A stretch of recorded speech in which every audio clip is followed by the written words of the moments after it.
Periyar vision என்ற OTT தளம் சென்னையில் தொடங்கப்பட்டுள்ளது. புதிதாக தொடங்கப்பட்டுள்ள OTT தளத்திற்கு முதலமைச்சர் மு க ஸ்டாலின் காணொலி மூலமாக வாழ்த்து தெரிவித்துள்ளார். சமூக நீதிக்கான உலகின் முதல் OTT-யா பெரியார் விஷன் OTT தொடங்கப்பட்டது. ஒரு கொள்கைக்காக தொடங்கப்படும் உலகின் முதல் OTT-யா இதுதான் இருக்கும்னு நினைக்கிறேன். எல்லாத்திலையும் முன்னோடியா இருக்கிற திராவிட இயக்கம் இதிலேயும் முன்னோடியா இருக்கு. இந்த நிகழ்ச்சியில் திராவிட இயக்க நிர்வாகிகள் மற்றும் திரைப்பட நடிகர் சத்யராஜ் மற்றும் திமுக MP கனிமொழி உள்ளிட்டோர் பங்கேற்றனர். பகுத்தறிவு உரையாடல்கள், நேர்காணல்கள், ஆவணப்படங்கள், குறும்படங்கள், வலைத்தொடர்கள், வகுப்புகள் ஆகியன இந்த புதிய OTT-யில் இடம்பெறும். நிகழ்ச்சியில் பேசிய கி. வீரமணி, நம் சமுதாயத்திற்கு பெரியார் தேவைப்படுவதாகவும் பெரியாரை OTT மூலமாக இளைஞர்கள் கொண்டு வந்திருக்கிறார்கள் என்றும் தெரிவித்தார். சென்னை ராயப்பேட்டை ராதாகிருஷ்ணன் சாலை இடையே மெட்ரோ ரயில் பணிக்காக துளையிடக்கூடிய பணியை அமைச்சர் உதயநிதி ஸ்டாலின் தொடங்கி வைத்தார். சென்னையில் பல்வேறு பகுதிகளில் 2ஆம் கட்ட மெட்ரோ பணிகள் நடைபெற்று வருகிறது. அந்த வகையில் ராயப்பேட்டையில் நடைபெற்று வரக்கூடிய 2ஆம் கட்ட மெட்ரோ ரயில் பணிகளின் 3வது வழித்தடத்தில் ராயப்பேட்டை முதல் டாக்டர் ராதாகிருஷ்ணன் சாலை வரை சுரங்கம் அமைக்கக்கூடிய பணிகளை அமைச்சர் உதயநிதி ஸ்டாலின் பார்வையிட்டு தொடங்கி வைத்தார். குறிப்பாக ராயப்பேட்டையிலிருந்து RK சாலை வரை மொத்தம் 910 மீட்டர் தொலைவிற்கு பவானி என பெயரிடப்பட்ட இயந்திரம் மூலமாக சுரங்கம் அமைக்கக்கூடிய பணிகளை அமைச்சர் உதயநிதி ஸ்டாலின் தொடங்கி வைத்தார். மேலும் சென்னை மெட்ரோ ரயில் நிறுவனம் சார்பில் ராயப்பேட்டை அரசு மருத்துவமனை அருகே நிலத்தடி மெட்ரோ ரயில் நிலையம் அமைக்கப்பட்டு வரக்கூடிய பணிகளையும் அமைச்சர் உதயநிதி நேரில் பார்வையிட்டார்.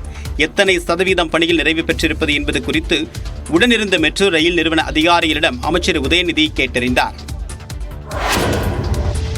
சென்னை அடையாறில் சிலை கடத்தி விவகாரம் தொடர்பாக 4 பேர் கைது செய்யப்பட்டுள்ளனர். அடையாறு சாஸ்திரி நகரில் குடியிருக்கக்கூடிய சுமதி என்பவர் வீட்டில் சிலைகள் பதுக்கி வைத்திருப்பதாக சிலை கடத்தல் பிரிவுக்கு தகவல் கிடைத்தது. இதையடுத்து நிகழ்விடத்திற்கு சென்ற அதிகாரிகள் சுமதியின் வீட்டில் மேற்கொள்ளப்பட்ட அதிரடி சோதனையில் ஒரு அம்மன் சிலை, ஒரு வாள் பறிமுதல் செய்யப்பட்டது. இதுகுறித்து சுமதியிடம் விசாரணை மேற்கொண்டதில் சென்னை முகப்பேரை சேர்ந்த கலியமூர்த்தி, தங்கராஜ் உள்ளிட்ட 3 சிலைகளை பாதுகாப்பாக வைத்திருந்தால் சரியான நேரத்தில் கோடிக்கணக்கான ரூபாய்க்கு விற்கலாம் என்று தெரிவித்ததாக கூறியுள்ளார். மேலும் இவர் அளித்த தகவலின்படி தங்கராஜிடமிருந்து மற்றொரு அம்மன் சிலை கைப்பற்றப்பட்டது. இதையடுத்து சுமதி, அவருடைய கணவர் உட்பட 4 பேரை சிலை கடத்தல் தடுப்பு பிரிவு காவலர்கள் கைது செய்தனர்.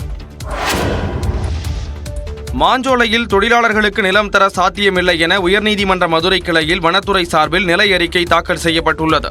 நெல்லை மாவட்டம் மாஞ்சோலையில் ஒப்பந்த காலம் முடிவடைந்ததால் தேயிலை தோட்ட தொழிலாளர்களை வெளியேற தனியார் நிறுவனம் உத்தரவிட்டுள்ளது.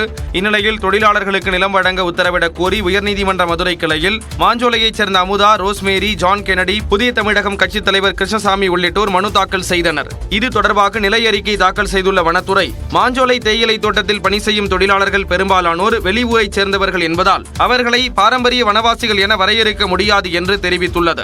வனப்பகுதிகளில் நிரந்தரமான குடியிருப்புகளை ஏற்படுத்தினால் மேற்கு தொடர்ச்சி மலையின் பழமையான காடுகளை இழக்கும் சூழல் உருவாகும் என்றும், மாஞ்சோலையில் PPTC தேயிலை நிறுவன நிலங்களை தொழிலாளர்களுக்கு வழங்குவது சாத்தியமில்லை என்றும் தெரிவிக்கப்பட்டுள்ளது. மேலும் வனப்பகுதிகளை தமிழ்நாடு அரசின் டான்டி நிறுவனத்திற்கு குத்தகைக்கு விடுவது சாத்தியமற்றது என தெரிவித்துள்ள வனத்துறை, காடுகளை மீட்டெடுப்பதே வனத்துறையின் நோக்கம் என்பதால் மாநில பொதுத்துறை நிறுவனங்களின் வணிக செயல்பாடுகளை குத்தகை அடிப்படையில் வனப்பகுதியில் நீட்டிக்க முடியாது என்றும் அறிக்கையில் குறிப்பிட்டுள்ளது. கோயம்புத்தூர், நீலகிரி மாவட்டங்களில் குடியிருப்பு பகுதிகளில் சுற்றித் திரியும் யானைகளால் பொதுமக்கள் அச்சமடைந்தனர். கோவை மாவட்டத்தில் மருதமலை கோயிலுக்கு செல்லும் பாதைக்கு அருகே ஒற்றை யானை முகாமிட்டதால் பக்தர்கள் அச்சமடைந்தனர். இதுகுறித்து வனத்துறைக்கு தகவல் அளிக்கப்பட்டதும் நிகழ்விடத்துக்கு வந்த அவர்கள் பட்டாசுகளை வெடித்து யானையை வனத்துக்குள் விரட்டும் பணியில் ஈடுபட்டனர்.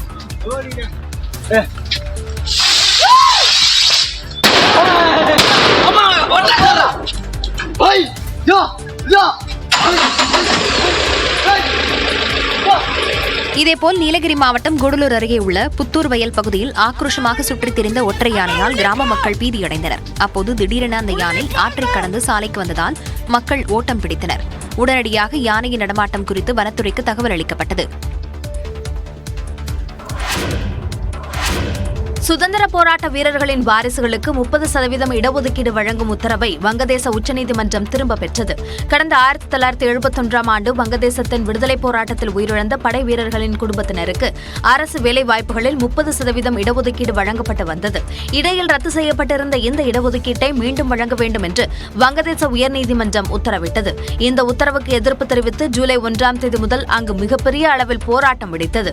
இந்த நிலையில் உயர்நீதிமன்றத்தின் தீர்ப்பு சட்டவிரோதமான முடியாது என உச்சநீதிமன்றம் கூறியுள்ளதாக அட்டார்னி ஜெனரல் AM அமினுடின் தெரிவித்துள்ளார். அதேவேளையில் குடிமைப் பணிகளில் படை வீரர்களின் வாரிசுகளுக்கு 5%, இதர பிரிவினருக்கு 2% ஒதுக்கப்பட்டுள்ள இடஒதுக்கீடு தொடரும் என்றும் அவர் தெரிவித்துள்ளார்.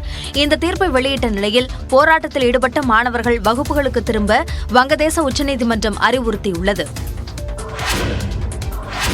பாஜக மாநில தலைவர் அண்ணாமலை அணிந்திருக்கும் ரஃபேல் கைக்கடிகாரம் கடந்த 2017ஆம் ஆண்டில் செந்தில் பாலாஜியால் அளிக்கப்பட்டது என பாஜகவிலிருந்து அண்மையில் நீக்கப்பட்ட கல்யாணராமன் தெரிவித்துள்ளார். இது தொடர்பாக எக்ஸ் தளத்தில் அவர் வெளியிட்ட பதிவில், கடந்த 2017இல் அதிமுகவில் டிடிவி தினகரனுக்கு ஆதரவாக செயல்பட்ட 17-18 MLA-க்களை கர்நாடக மாநிலம் குடகில் வைத்து அண்ணாமலை கவனித்துக் கொண்டதாகவும், இதற்காக அண்ணாமலைக்கு கடந்த 2017ஆம் ஆண்டில் செந்தில் பாலாஜி வெகுமதியாக ரஃபேல் கைக்கடிகாரம் அளித்ததாகவும் கூறியுள்ளார்.